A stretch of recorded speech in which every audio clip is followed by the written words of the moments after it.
Hammaga assalomu alaykum. 2026-yil hammaga qutlug', barakatli kelishini tilab qolaman.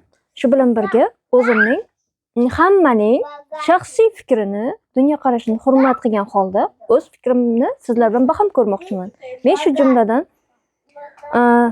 женщин va body, ya'ni biologически активный добавкада qo'shimcha, aktivniy qo'shimcha deyiladi, to'g'rimi? Shulardan men женщинni ahamiyat bering. Женщинni tavsiya qilganimda aytib o'tganman.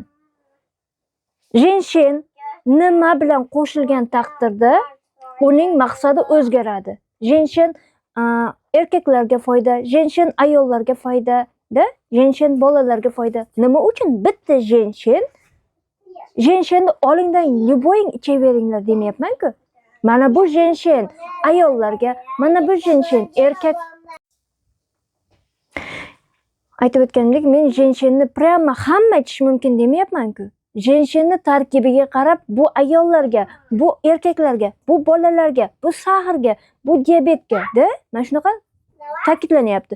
Xuddi shunday boshqa tabiiy deb reklama qilayotgan va tavsiya qilayotgan taqdirda ham har qanday bad nima bilan qo'shilganda nimaga ta'sir qilishini unutmaslik kerak.